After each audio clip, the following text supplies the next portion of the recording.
This is a one-speaker meeting. Please welcome our speaker tonight, Stevie.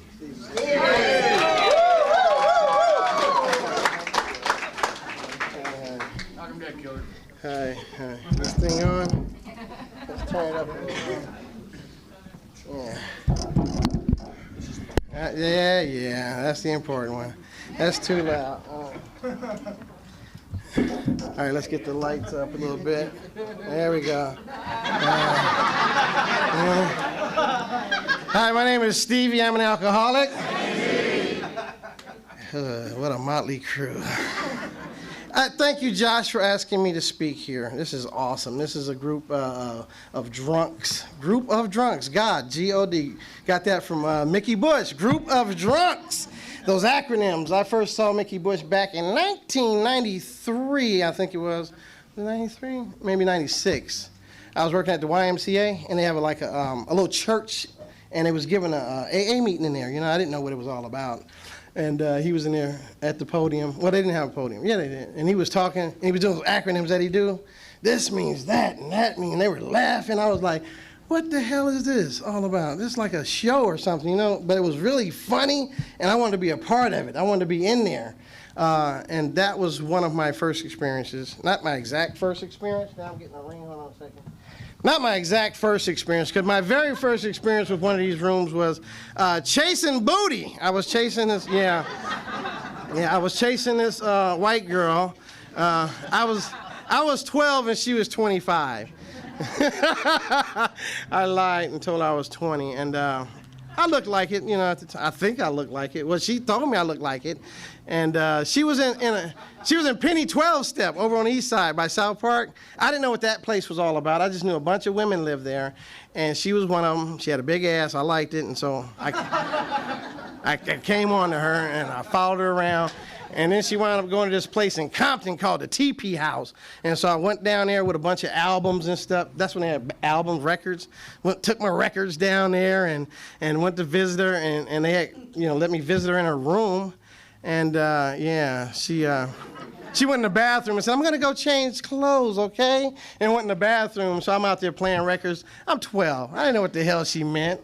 And so she came out about a half hour later and go, you're not 20, are you? I go, no. But they had a meeting that night. And I went and sat in on the meeting. And they had butt cans all around and people were smoking cigarettes. And somebody come up to the podium and go, hi, my name is Joe and I'm an alcoholic. And everybody go, hi, Joe. And I looked around like, this is the stupidest shit in the world. It was real silly and corny to me. I'm like, this is silly as hell. But, I never got the ass or none of that. That was my first time being in a meeting. And they go, you don't be in these meetings. You don't wind up in these meetings by mistake is what I heard. That's a saying. There's a lot of sayings around it. That's one of them.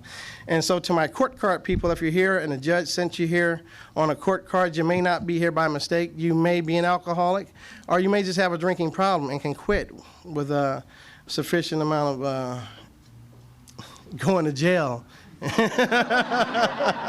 Or whatever it takes. Some people could just quit. And I have friends who've done that. They go, oh, you know what? I was having problems, so I quit drinking. I go, damn, I've tried that. Just quit drinking or the other stuff, because I like mixed drinks.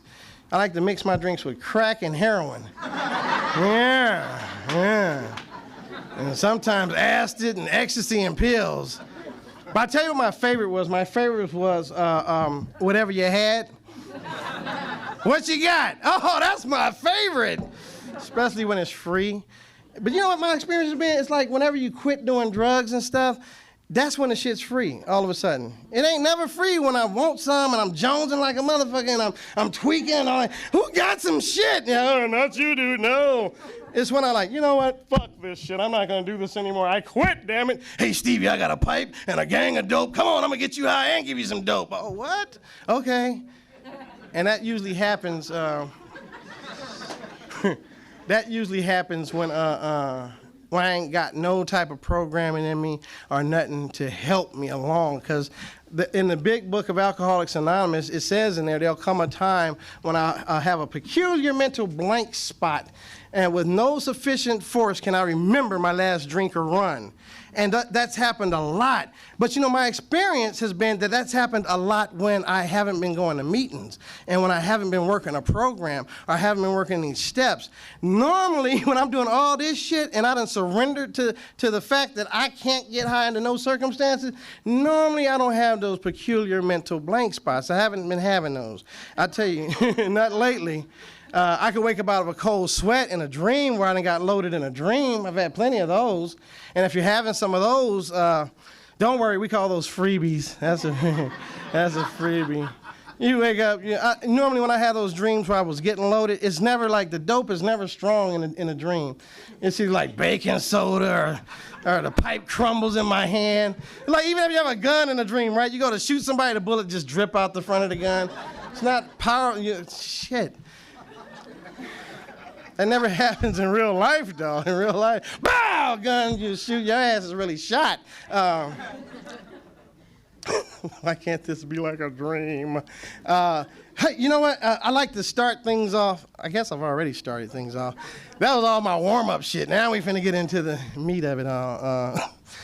You know, like a good movie, you watch a good movie, and the movie starts out with the action first. Motherfucker running down the street, dun, dun, dun, dun, dun, dun, they chasing him, and bullets are flying, and cars are crashing, helicopters, and you're like, woo, this is a good-ass movie. Then they go to the backstory about how he got to that situation. That's kind of like what I'm doing with you right now. It's like, so there I was running down the middle of Sunset with a toilet tank top up to my head so that I don't get shot, butt naked. Now let's talk about how I got there. That was just one incident. There was many incidents, man, like that. There was one time when I was on the side of the freeway smoking crack with this dude in a tent that he fabricated a tent on the side of the damn freeway. You know how you be on the freeway and you see up in the brush like somebody homeless is messing around up in there. I was up in there. That was me. I was in there. And we was smoking crack, and if you haven't smoked crack, don't do it, first of all. I'm going to tell you that right now. But it made me paranoid. I didn't start out getting paranoid off crack, but I wound up being there over a period of time because my system changed a lot. Let me move that so you can see me. Yeah? This is mine. My system changed a lot, and I eventually got paranoid even before I started doing it. But this one instance, this guy was like, yeah, I got a tent over here. I'm like, oh, yeah. So we go, and we're on the side of the freeway. And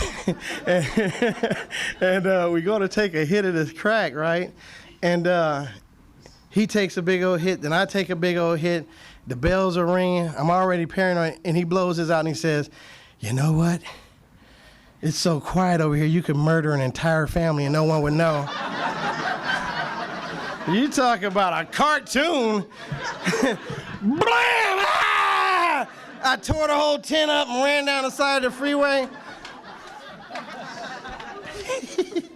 I don't know if you ever seen that Steve Martin movie where they got Eddie Murphy and he runs across the freeway in full-on traffic. That was me. To the center divider. I ran to the center divider to get away. Because now he sparked up all there after me, you know, so whoever they were, they was trying to kill my ass, and he was one of them. So I'm running down the center divider. Cars are driving, get your ass off the freeway, wow.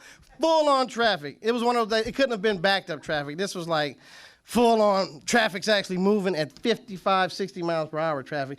All of them too, and I was like, took me about a half hour walking down that thing and then finally start coming down.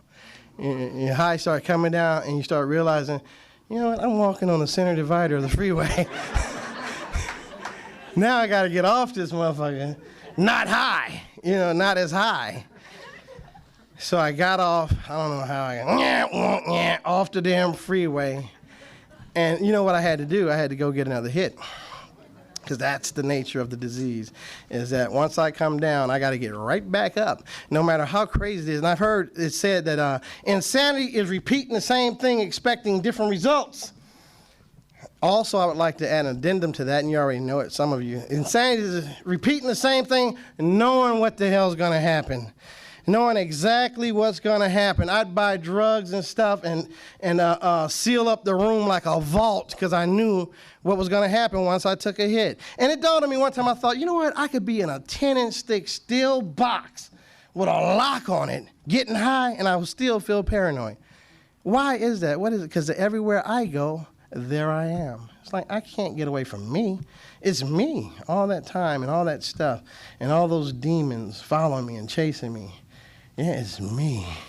They're here right now.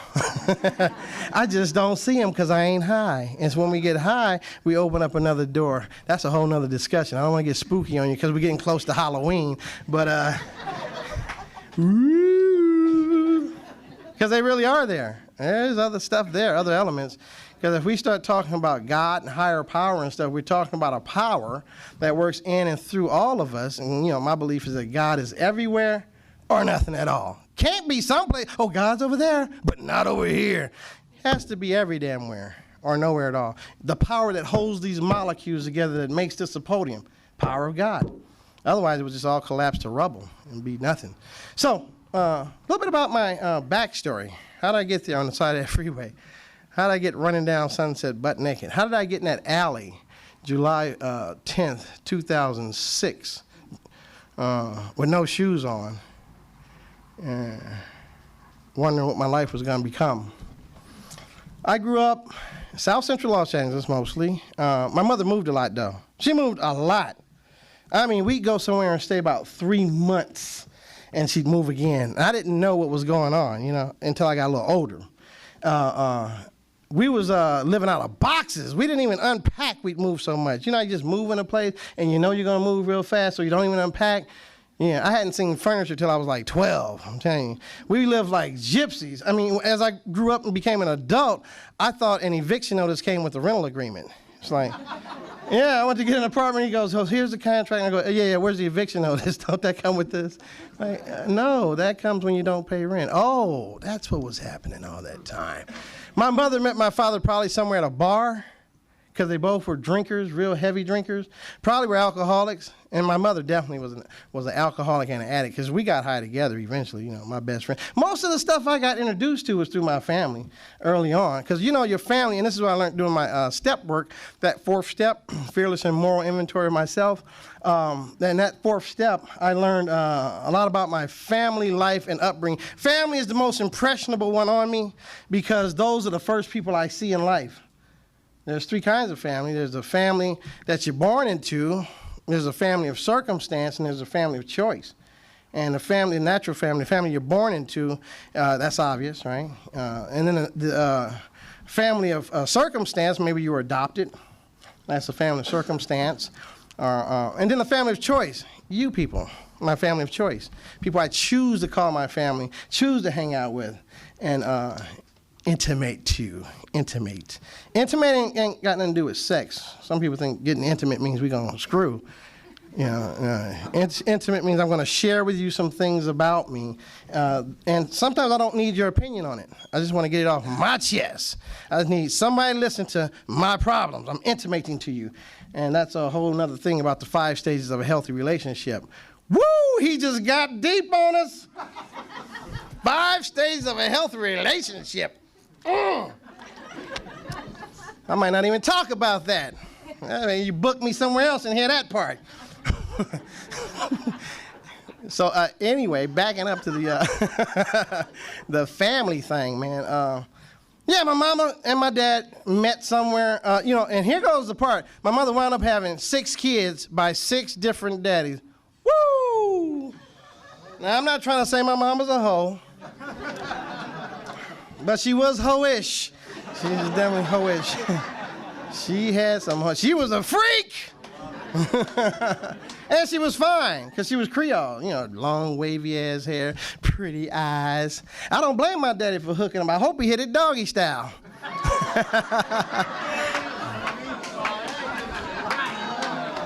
Yeah. Look, you just can't imagine your mama getting hit doggy style. That's what's going on here. She did, damn it, she did. Unless she was a Mormon. Any Mormons here? We could ask a Mormon now. Do they do it doggy style? I don't know. They do it pony style. Horse and buggy style. So here's the catch. Okay, 6 kids by 6 different daddies, you know that was a lot of personalities in one house, you know what I'm saying? And all my brothers and sisters' daddies all had these different personalities, and so everybody had their personality, you know? Like one was a thief, one was a pimp, one was a dealer, one worshiped the devil. And my dad was a track star. Yeah, he broke the world record in cross country when he heard that my mom was pregnant with me. Ran back to North Carolina. Yeah, so he wasn't there when I was born or raised, and so I had this resentment against, you know, not having a daddy. You know how you're a kid and you want a daddy, or what you think an idea of a daddy would be, because on the one hand, I'm living in the Crazy Bunch, and on the other hand, I'm watching on TV the Brady Bunch. You see? So it's 2 different lifestyles here. I'm watching Leave It to Beaver, and I'm dating myself now. You know how old I am. And oh, My 3 Sons, and The Courtship of Eddie's Father. All right, you remember those shows? The Ghost and Mrs. Muir. Yeah. People, let me tell you about my best friend. He's a warm-hearted person that loves you to the end, right? Watching those kind of shows thinking, that's what a family's supposed to be like, and I want that. And I didn't have that, and so I resented my brothers and sisters, first of all, because when their dads would come over, I'd be like, hey, Dad, and they'd be like, that ain't your daddy. I mean, oh. So needless to say, whatever I wanted, there was no dad there to give it to me. So I thought that, you know, I should go out and take it. That's right. You know, I was a thief as a child. And I got to tell you, the first time I ever stole something, I was about 5 or 6. It was a Gumby. I stole that from a friend's house, and that felt good. Because I used to watch Gumby on TV. Gumby and Pokey, right? I want one of those. Yeah, so I didn't have one. Nobody was buying me one. I saw your Gumby, and I took it. And it's just like yesterday, I can remember having the Gumby in my hand, looking around suspiciously, running down to the car and hiding it under the seat, then going back upstairs to their house like nothing happened. Hey, yeah, hi. Oh, yeah. 5 or 6 years old. Now, mind you, I wasn't drinking or drugging at that age. So, you know, they say that in this program that the problem of the alcoholic is centered in the mind. Oh. So if I wasn't drinking and drugging at 5 or 6, why was I stealing? What was going on in my mind at that time that I had to do something like that? I could have asked for the Gumby. It never crossed my mind to ask for it. What was wrong with me? What? Something's wrong, right? That I had to steal a Gumby, and then went on to, you know, stealing any toy that I wanted from kids. Now, the next toy I really wanted, I think I was about 10. I wanted a G.I. Joe with the Kung Fu grip. Remember those G.I. Joes? G.I. Joe. I'm not talking about them little G.I. Joes they got today. I'm talking about the old G.I. Joes. They were about this big, had a velvet beard and a scar. Action figure, came with all the stuff, a Jeep and guns and clothes. Without a penis, and none of them had a penis. I don't know what that's about. None of those toys were anatomically correct, huh? Barbie didn't have nipples. Some of them probably did. You know what? This is how I got my first G.I. Joe. I'd come over to your house and I'd steal an arm. Go over to your house and steal a leg. Yeah, piece mine together and put it all on a Barbie's body. So I had the first transgender multiracial G.I. Joe. I did. Yeah. He didn't need a penis. Yeah. That was a trip. So you know what, like moving so much, like every 3 months, I didn't establish any meaningful relationships with kids or their parents. And so it's like when I met you, I knew I had a 3-month window to get to know you and get to know where your stuff was so that I could steal it before we move.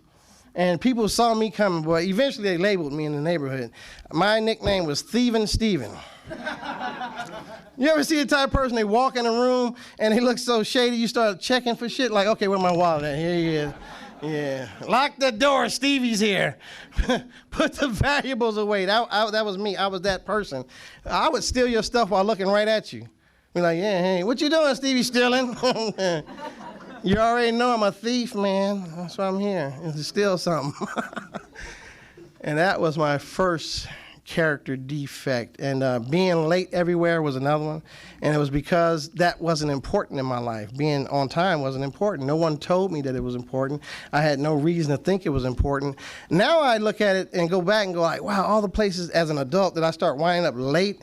And now that I come to places early and on time, I look at the late people and I go like, shit, that was me. You know, it's either disrespectful or you look strange as hell coming in late and feel bad. Oh shit, yeah, I'm here, you know, late as a motherfucker again. So I got almost fired from a job consistently late. But as a child, my mother moved from Pasadena back to LA, and I was in 3rd grade, and I had to catch 3 buses to school out there in the morning. I was always late to school, and nobody really made a big fuss about it. So, you know, that just, my whole life was always late somewhere, you know. You're going to be late to your own funeral. I don't know how that's possible, to be late to your own damn funeral, unless some late-ass pallbearer bring you there, you know what I'm saying? We got the body! Here it is, right? So, my first experience drinking and drugging, I'd have to say, you know, I was like 10, and we was at this restaurant, and there was some wine in those funny-shaped bottles in an Italian restaurant, and they were drinking it, and I drank some of that, and it tasted real bitter. I didn't like it, but I went outside and couldn't swing right or slide right on the playground, and that made me kind of dizzy. But my first experience with it and feeling good was one of these nights, let me tell you, sort of like a night like this. I love this weather, incidentally. This is the romantic weather. The wind's blowing, it gets kind of cool.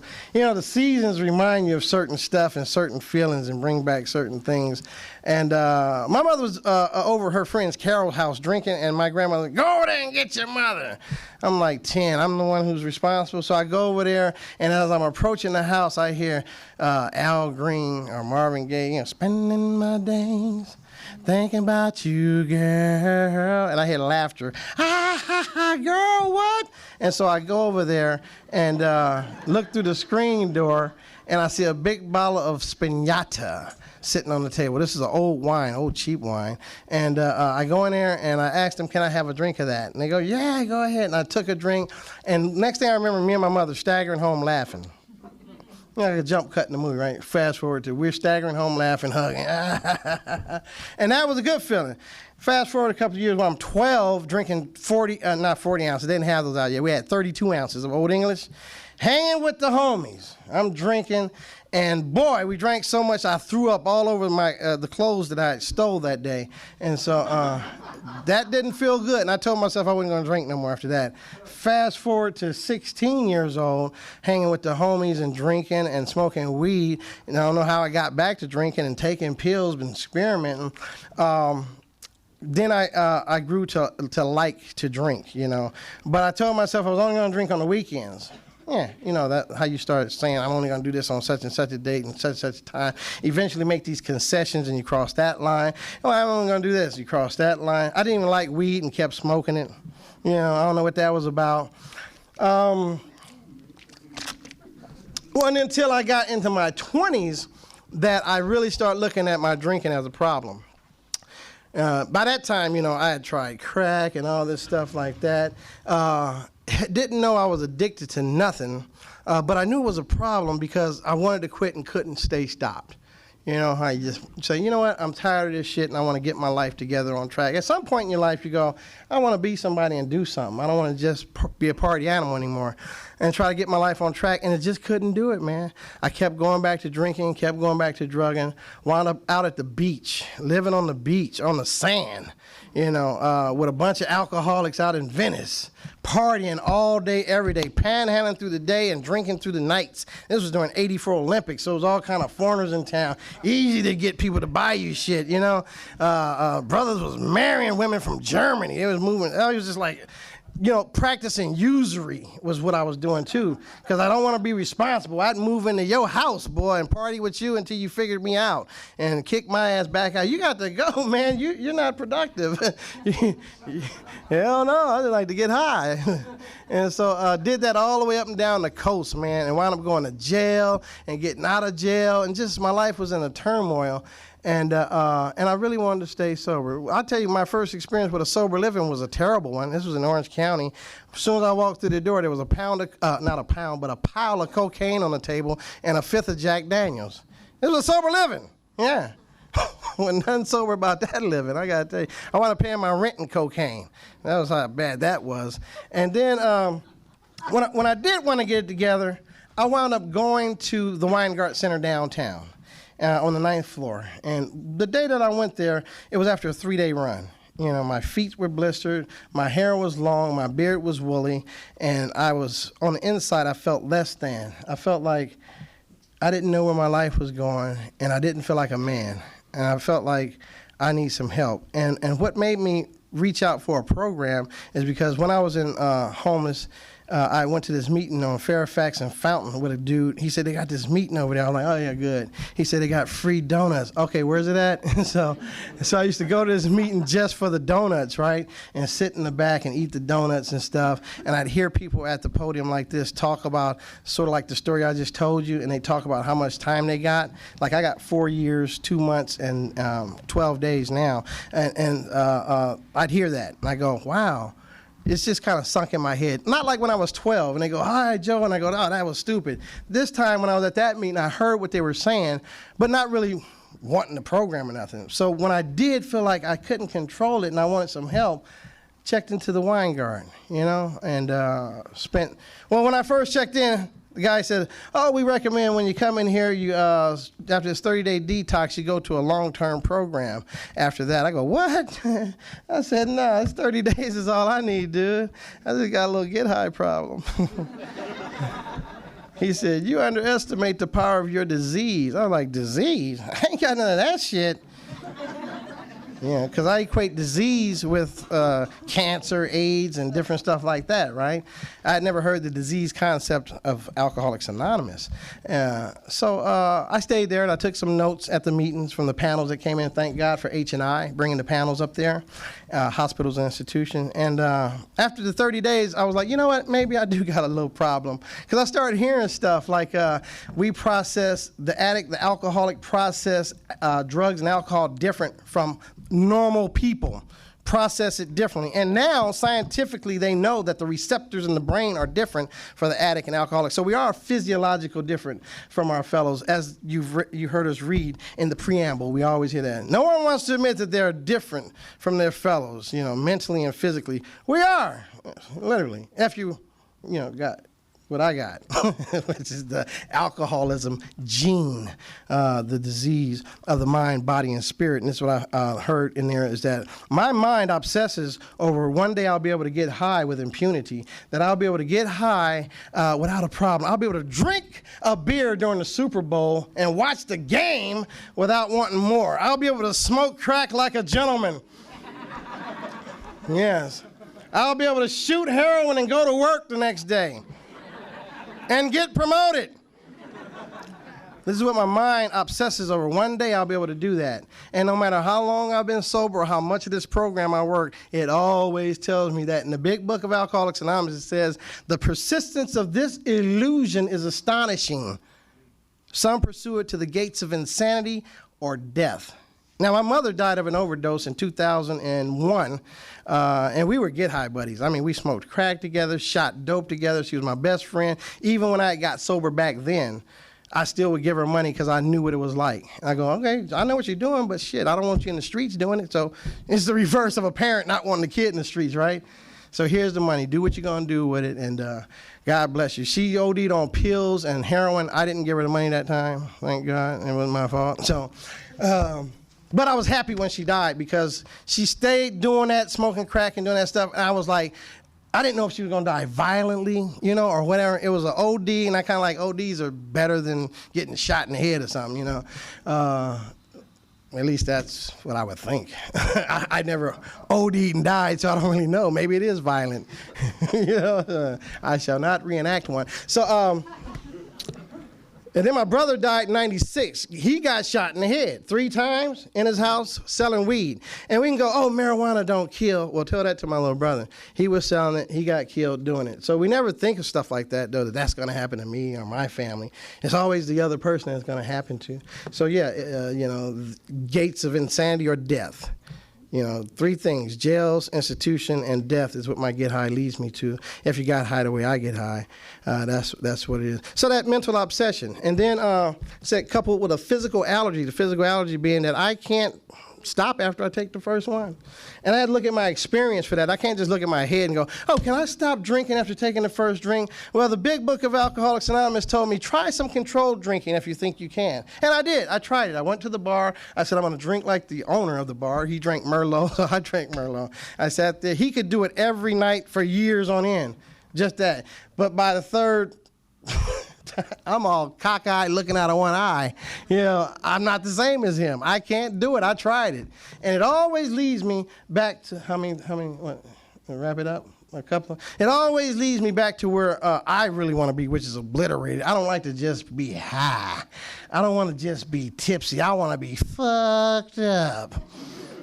I don't even want to know my name. But the truth is, I do want to know my name. I want to be high and know my name. That's the thing, man. If I could get high with no consequences, I wouldn't be standing up here talking about this shit. I'd be out there doing it. But there's consequences. There's consequences, and I don't like them. I don't like the consequences. I don't like jail. Fuck jail. I don't like institutions, and I don't like death, socially dead. I like to be socially alive. The physical death is a must. We all gonna go there. So I can't say I don't like death. How can you not like, I don't like blinking. You're gonna blink no matter what.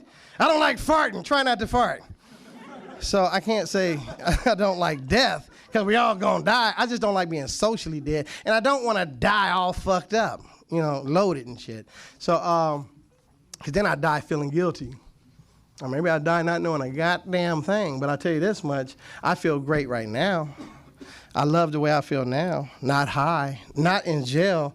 I was on my way to court one time when I was in shackles, handcuffed to some dude on that bus, man, and I looked out, it's like 5 in the morning. I saw a homeless dude with a basket, and I was saying, boy, I would gladly trade places with him. I would rather been a homeless dude with a basket than be locked up on a bus going to court, Supermax, stupid max. So that physical allergy, mental obsession, and a spiritual malady. Spiritual malady, that's a deep one, huh? A spiritual malady. I've never done esteemable acts, so I can't have any self-esteem. So I have low self-esteem. I have low self-worth, think low of myself, so I treat myself as such. I don't deserve shit, so let me treat me like that. Anytime I start getting anything worth anything, I get scared. Oh, goddamn, they're going to take this away. They're going to find out what a phony I am, and I'm not going to have, I don't appreciate this. Do you know what I did to people? And you know what people did to me? And that motherfucker ran off before I was born, and all these things are blocking me from the sunlight of the spirit of that God that I talked about that's everywhere, even inside of me, can't even shine out. Cannot shine out because it's covered up by this spiritual malady, all this bullshit, these veils that need to be uncovered, discovered, and discarded. And that's what the 4th step is designed to do. And now, working these steps, it says in the 12th step, after having had a spiritual experience as a result of these steps, we try to carry this message to those who are still suffering. Now, how can I carry something I ain't got? So I got to get something to carry, right? Have to get something. I have to get what? A spiritual experience. After having a spiritual experience as a result of what? Action. I got to do some action. I've been around here 10 years before. Didn't do a goddamn thing. So nothing happened. And when the idea came that I could smoke weed, I went and did that. And wound up back on the pipe and on the needle, doing all this crazy shit, back in jail, because I didn't have any spiritual muscles to flex when the idea came up, because the idea is going to come up. Why? Because it's persistent, and it's astonishing. It's even cunning, baffling, and powerful. Cunning, baffling, and powerful. I got a disease that knows me better than I know myself. Woo! So it can't come at me stupid today. It can't just come and say, hey, Stevie, I got a pipe full of dope and a bag of rocks. Let's go smoke some crack. Because I go, no. So it's got to come at me and go, hey, Stevie, did you see that money over there? Steal that. Steal it. You are Stephen, aren't you? Right? No, not today, but it comes at you more subtle ways now because it's cunning, it's baffling, it's powerful. It's a smart disease. Cancer ain't smart. AIDS ain't smart. It ain't cunning, baffling, and powerful, but this disease is. So I need to work those steps so that I have something, have an experience and a message to carry. And I need to do that on a daily basis. I can't go to the gym once, right? Go to the gym once and work out and go, I'm healthy, that's it, that's all I need. Hell no, I eat one donut, my ass is back out, and I got man titties. All right? So, even so with this, I need to work out. And the way I work out is going to meetings, treating that physical allergy, right? Taking my sick body to a meeting, working the steps, treating my sick mind, and then carrying the message to my sick spirit, and doing some esteemable acts so I could have some self-esteem and feel good about myself. And when the idea comes up, I go, you know what? No, I'm a little better than that. I don't need to treat myself like that today. Thank you.